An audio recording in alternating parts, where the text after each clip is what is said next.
So good morning to everyone here. I'm Brian Orban, I'm Director of the South Australia Museum, and thank you for coming to help celebrate the launch of this quite wonderful book, Australia's Dangerous Snakes, here at the museum on International Science Day. I think it's not many of you would get up in the morning to come and attend a function on dangerous snakes. But before we start, I would like to acknowledge that we are on the land of the Kaurna people. I pay my respects to the elders of the Kaurna Nation, both past and present, and I extend that respect to other Aboriginal people present here today. It has been Kaurna land for over 50,000 years, always has been, always will be. I'd like to extend a very special welcome to the Honourable Senator Simon Birmingham, Minister for Education and Training, to the authors Peter Mirtschin and Scott Weinstein, to Professor Julian White, and also to museum members who have come to this event this morning. The scientists at the South Australia Museum have been absolutely key collaborators with the research partners and major universities over the last decade or more, resulting in a new understanding of our venomous snakes. Our studies have established a new understanding of the brown snake's diversities, rewritten our understanding of sea snake evolution and diversity, and discovered a new species of taipan and clarified the taxonomy of tiger snakes. And in fact, the whole concept of dangerous snakes, you immediately sort of think of the mass media and all the lurid pictures that go with it. But I think what is really key to this book is that this is all about how we actually have a greater understanding of snakes, and actually what the contribution that they make to our biodiversity. And really, as people can understand snakes better, they can actually learn how to respond to them better and even to coexist with them. So it's truly fitting that the museum hosts the launch of this truly exceptional book that emphasises the importance of snakes in Australia.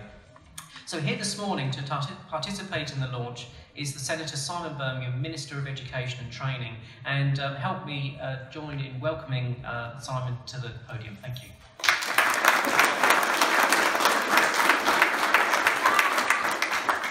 Thank you. Thank you very much, Brian, for your welcome, and indeed to all of the team here at the incredible South Australian Museum for hosting this event and for all that you do in terms of the promotion of science, research, education, tourism, a whole range of different features. We were having the joy of discussing your successes before, but I certainly know from thinking back as a child growing up in South Australia through to today as a dad thinking of what to do during the school holidays or elsewhere, the incredible role that the museum plays in terms of engaging South Australians, visitors to SA, but particularly our younger citizens, in terms of their interest in the various sciences, in our history, and of course in the background, and increasingly in the foreground, the incredible work that Hutch and many other researchers do here in terms of their contribution. I'd too like to acknowledge the Kaurna people and all of Australia's Indigenous peoples, and in doing so acknowledge that as a nation we continue to learn much more of Indigenous culture, from Indigenous culture and knowledge, and build upon that culture and knowledge together as a nation. And perhaps indeed here, talking about Australia's dangerous snakes, we can rightly reflect upon the fact that those who have lived here for tens of thousands of years coexisted with those snakes, learned of those snakes, and their knowledge is part of what we continue to build upon today. Sun Tzu, Chinese writer of The Art of War, had the fabulous phrase that has been largely translated into "Know thine enemy." Some may look at a book entitled Australia's Dangerous Snakes and think well and truly of "Know thine enemy." However, what Peter, Scott have done as authors of this new book is to challenge that thinking. To challenge that thinking in terms of knowing indeed a species that we share this country with, knowing how it is that we can live with that species, how it is that we can learn about that species. This book is a wonderful contribution in terms of providing the capacity for us to be better educated about snakes, about the perception of those snakes, about indeed what we can learn from them, not just in terms of learning about how we live with them, learning about venom and antivenom, but also indeed other things that clinicians, researchers and others can come to understand about snakes. It, of course, will provide valuable resource to researchers, to clinicians, to educationalists, to students, to conservation workers. It provides an opportunity for people to learn and understand more about our natural history as well. It indeed provides thoughtful contributions for those of us as policymakers about how it is that we manage our native environments to make sure that our species are appropriately protected. It provides challenges to those of us as policymakers in terms of the management of feral species and the role that feral species play in terms of threatening snakes and other, of course, native animals in Australia. People will find in looking through the book a range of different scenarios that look at the detail of the species themselves, the detail of how to respond to snake bites, the detail of what it is that the venom actually undertakes in terms of both the snake and those other species that they engage with. It, of course, also looks at the way in which we can, human contribution in Australia has made to snake populations, to habitat, the impact of grazing and other pastoral activities, as well as, of course, massive settlement across our country. So it really is something that the authors should rightly be proud of. I want to pay a particular thanks to CSIRO Publishing for publishing this book, for supporting the work of those who extend themselves in providing greater knowledge to all Australians.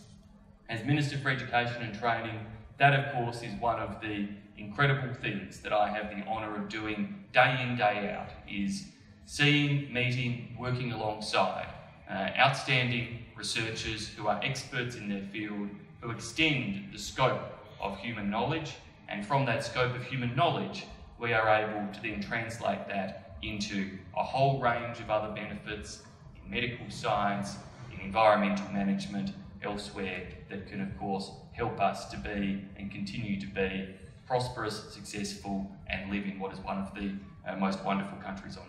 And so thank you very much for coming today to celebrate this book, to celebrate the work of the authors, and of course at any good book launch, the key point is make sure you buy the book and encourage other people to do so too. Thank you very much.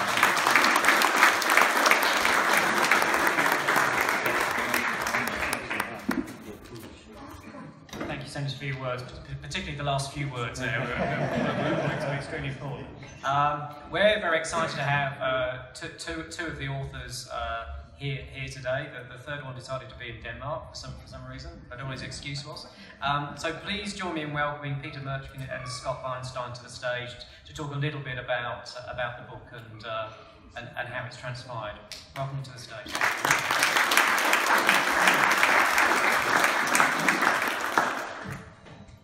Thank you, Brian.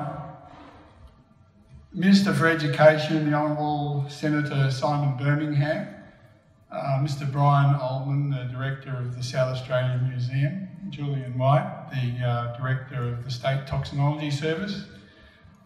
Ladies and gentlemen, thank you very much for coming to this.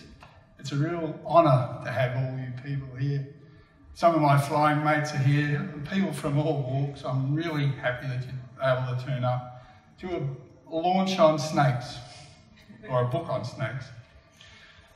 The project spanned over 10 years. Well, that's what we've been saying for the last 2 years, so I think it was probably around 12 years it took to write this book.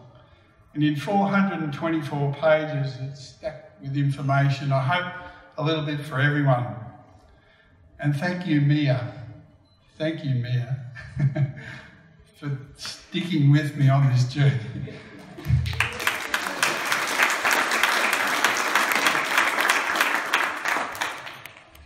You were my rock. We aim to make the book suitable for professionals, both herpetology and medical professionals, bushwalkers, campers, and those interested in natural history. Clearly, it'll be useful for many other people as well. If you want to identify snakes, just flip through the pages and look at the pictures, marry them up with the distribution maps, or look at all the scalation records that are there, or if you want to, you can go through the key that we've assembled. That's really for some of the more intrepid people, I think, to have a go at. We've tried to unlock the mysteries of venoms and all the major toxins of our dangerous snakes.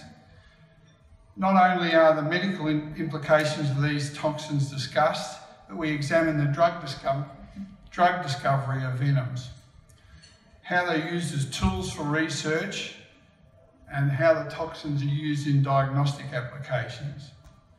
How many of us would have thought that some of the common blood pressure drugs that are around today actually came from snake venoms? And how many of us would have thought that there is potential for some of the very potent analgesics to come from snake venoms? A practical guide for living with snakes for us and our pets is also discussed, and many hints are offered for both the land snakes and sea snakes. Having them around, they actually work for us. I mean, Melbourne's in the throes of a rat plague at the moment. If they had more tiger snakes around the place, they wouldn't have such a rat plague. No Australian snakes have become extinct yet, but some are heading in that direction, and that's the really sad thing that we've examined in the book. And some sea snakes are actually extinct in local areas. The eastern tiger snake, or it used to be called the common tiger snake, is probably really starting to disappear severely, and it's going to be a threatened species before too long. Lots of reasons for that, don't really know exactly, but draining of swamps, the river level control, global warming is emerging to be a serious problem. And these things are all contributing to the demise of tiger snakes and all our native species, not just snakes.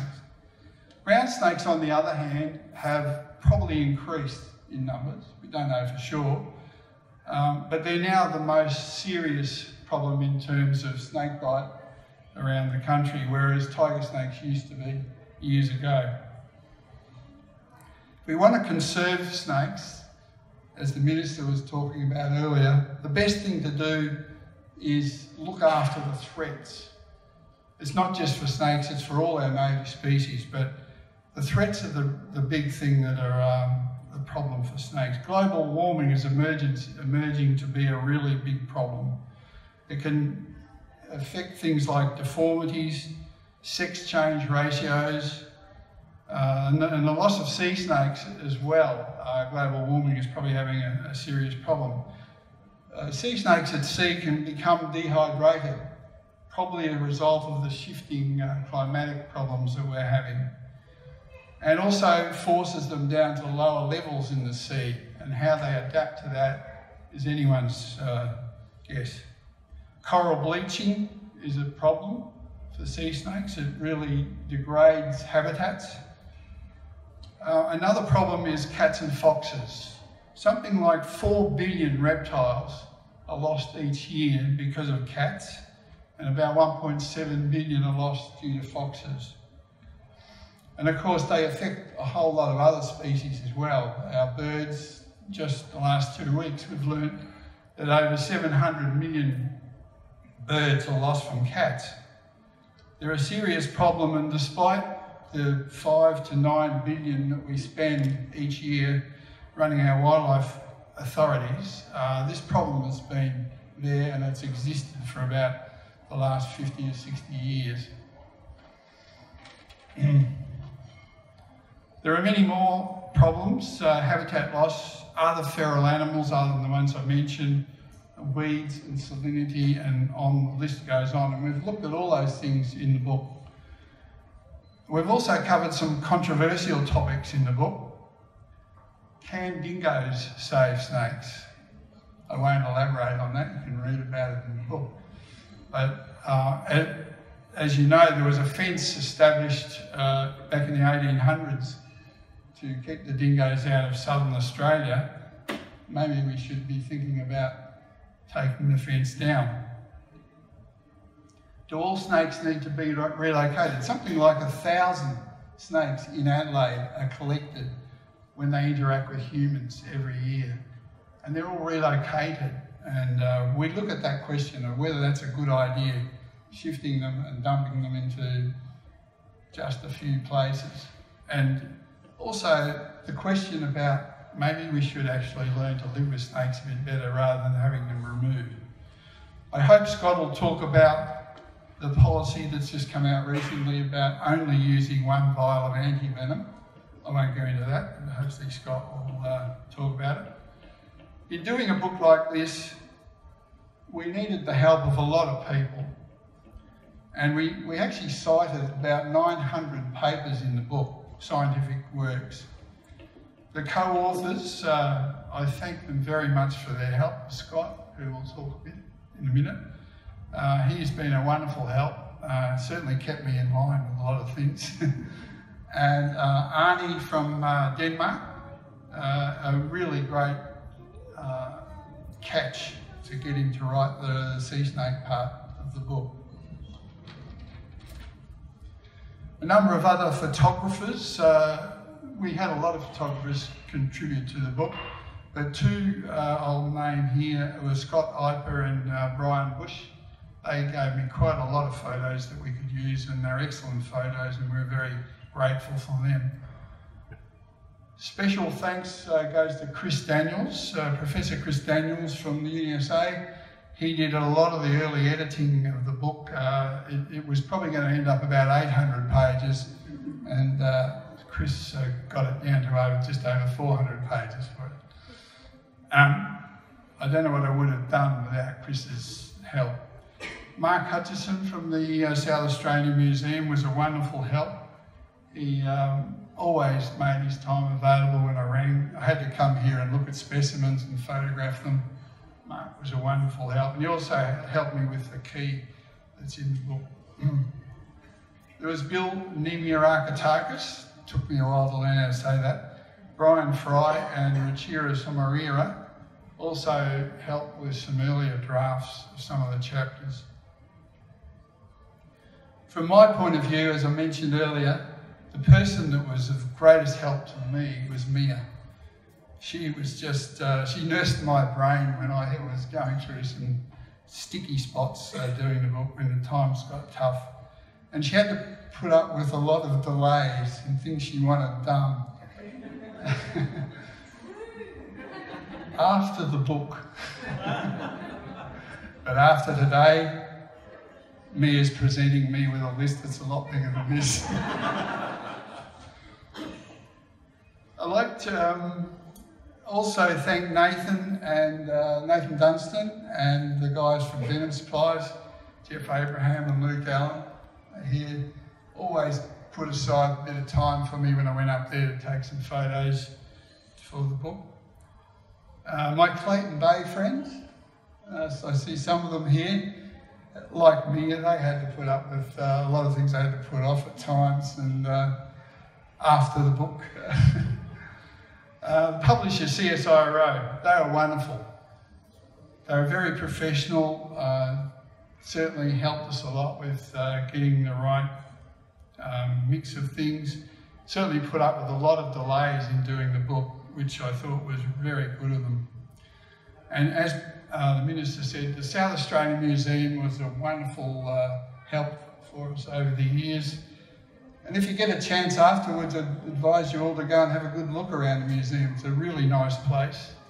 And thanks for Christina Angus, I can't see it, but there she is up there, for organising this event today. I'd like to introduce Scott now.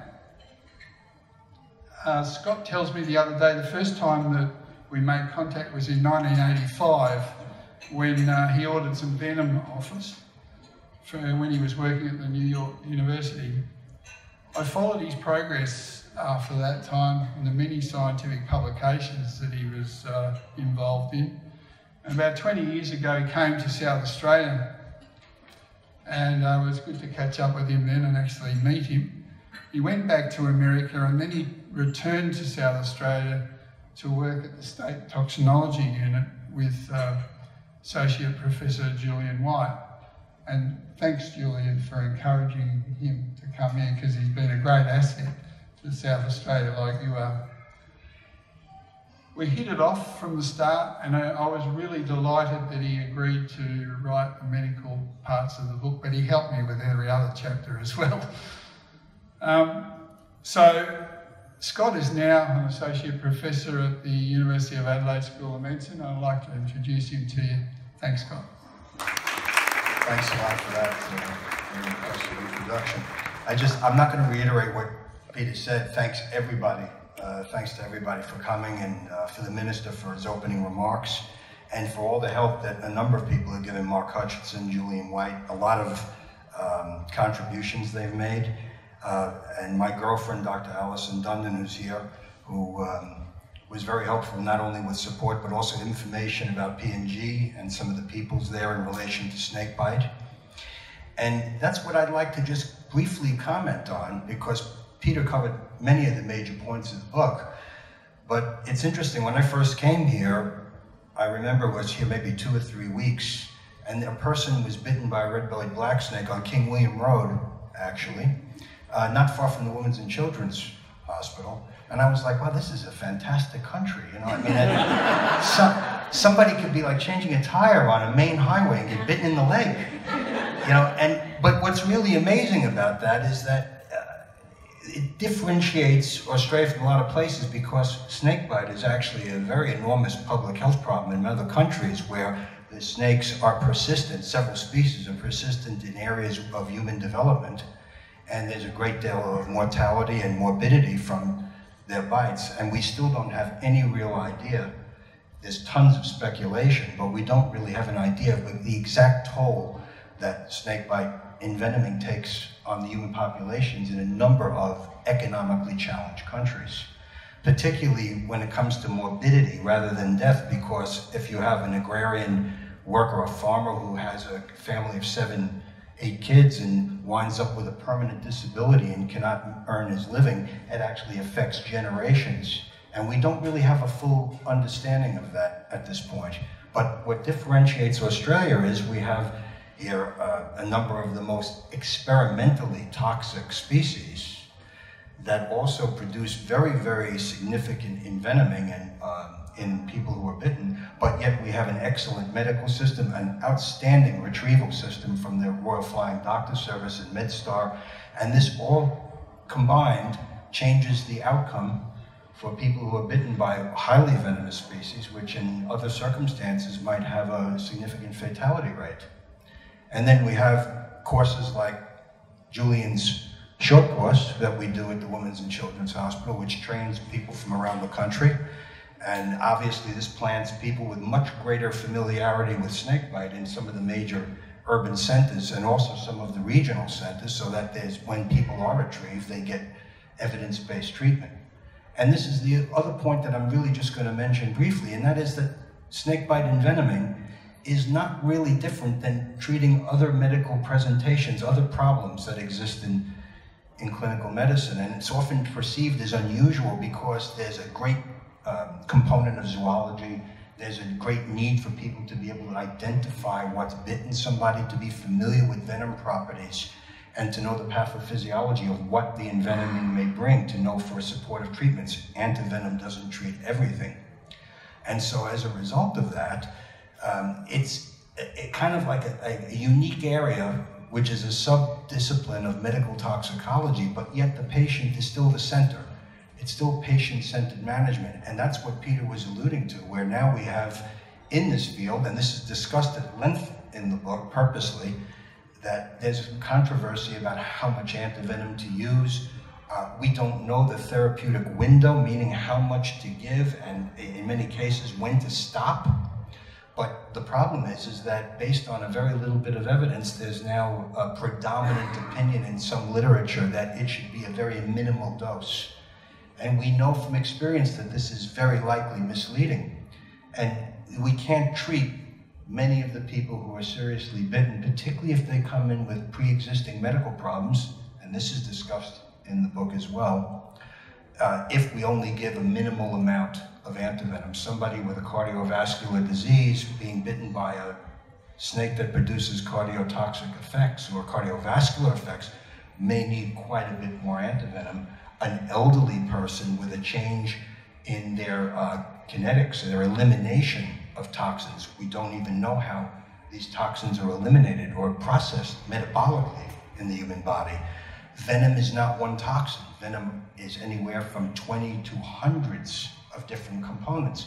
We don't know the fate of many of these, whether they're processed by the liver, by the cytochrome P450 system that we process drugs, medications, or if it's eliminated from the kidneys. We don't really know this for many of these major medically relevant toxins. So a lot is assumption from very small amount of evidence. And one thing we do in the book is we examine that evidence briefly and try to explain it in a clear-cut fashion to give the pros and cons and the reasons why we come out on the side of providing a greater amount of antivenom in most circumstances than less.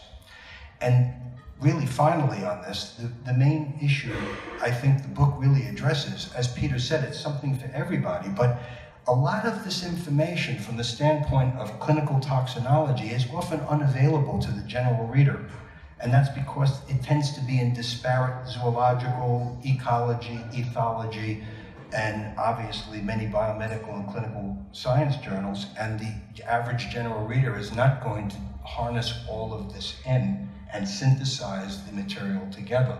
And that's something I think we do in the book, and present it in a manner that it could be used by a clinician who's presented by a seriously envenomed patient, provide evidence-based compassionate management, and at the same time also give an interested reader who might be a bushwalker or somebody on a hiking trip some familiarity with the species, what they might do, and what to do if a bite hopefully doesn't, but if it does occur. And so I think that, like Peter said, that the book provides quite a bit of synthesized information for a broad audience, and we hope very much that it accomplishes that. Thanks a lot.